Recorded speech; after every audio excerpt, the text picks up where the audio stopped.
क्या संभल में कुछ और बड़ा होने वाला है? योगी ने क्यों भेजे 3 नए एसडीएम और एक नगर मजिस्ट्रेट? 28 दिन पहले तेजतर्रार आईपीएस आलोक कुमार को झांसी से हटा के संभल भेजा, अब भेजे 4 नए सिंघम ऑफिसर। सपा कहती रही डीएम एसपी को हटाओ, नेताओं ने कहा सीओ एसडीएम है जिम्मेदार। अब योगी का आया नया फैसला। क्या संभल शहर की लगातार हो रही खुदाई का असर प्रशासनिक कामों पे पड़ रहा है या संभल में कुछ और बड़ा होने जा रहा है? अचानक से 1 महीने के भीतर 5 नए अधिकारियों को संभल भेजने का आदेश योगी ने क्यों दे दिया?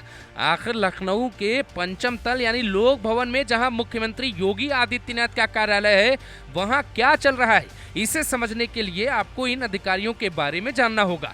फिर इस बात पर आते हैं कि जो संभल के डीएम एसपी और सीओ एसडीएम को 24 नवंबर की घटना के लिए जिम्मेदार ठहरा रहे थे, उन पर योगी का क्या फैसला आया है? जिन नए अधिकारियों को संभल भेजा गया है, उनमें पहले नंबर पर आते हैं 2022 बैच के आईपीएस आलोक कुमार। नोएडा के रहने वाले हैं। इकोनॉमिक्स से ग्रेजुएशन और पोस्ट ग्रेजुएशन की डिग्री ली। 31 साल के आलोक कुमार झांसी के सहायक पुलिस अधीक्षक के रूप में तैनात थे, जिन्हें 18 मार्च को संभल में इसी पद पे भेजा गया है, जहां एडिशनल एसपी के पद पर 2 अधिकारी श्री चंद्र और अनुकृति शर्मा तैनात हैं। 15 अप्रैल को 3 नए एसडीएम संभल भेजे गए। अलीगढ़ से सुधीर कुमार, कुशीनगर से विकास चंद्र और बस्ती से आशुतोष तिवारी को संभल भेजा गया।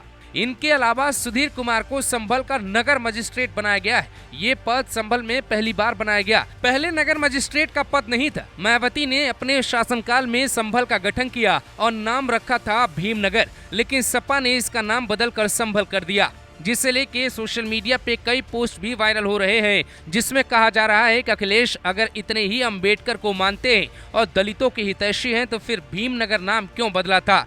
पर ये सियासत की बातें हुई। इससे हटकर अगर देखें तो संभल में नगर मजिस्ट्रेट भेजे जाने के 2 मायने हो सकते हैं।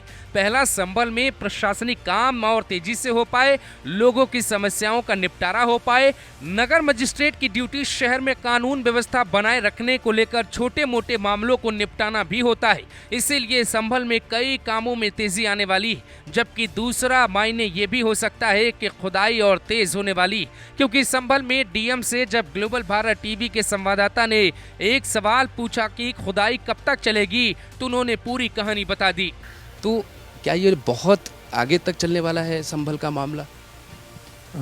संभल का जो भी घटना हुई थी वो उस दिन 5 घंटे की घटना थी। उसके बाद आप निरंतर देखिए, संभल में पूर्ण रूप से शांति बनी हुई है। सभी जो व्यापारिक प्रतिष्ठान हो या विद्यालय हो या चिकित्सालय हो या अन्य गतिविधियां हो, सभी सुचारू रूप से जारी हैं। शेष पर भी सर्वे कार्य लगभग पूर्ण हो गया है और कुछ पे एनक्रोचमेंट है, कुछ भूमि निजी भी हो चुकी है और कुछ जो स्थल हैं उनके बारे में थोड़ा जो दिशा है वो दिशा भ्रम है। तो मुझे लगता है कि आगामी 1 से 1.5 महीने में हम 100% जो तीर्थ है वो खोज लेंगे। तो क्या संभल की सच्चाई बाहर लाने के लिए नए अधिकारी भेजे जा रहे हैं? जो योगी ने कहा था कि संभल की सच्चाई दुनिया को दिखाएंगे, क्या उस पर लखनऊ से बड़ा आदेश जारी हो गया है?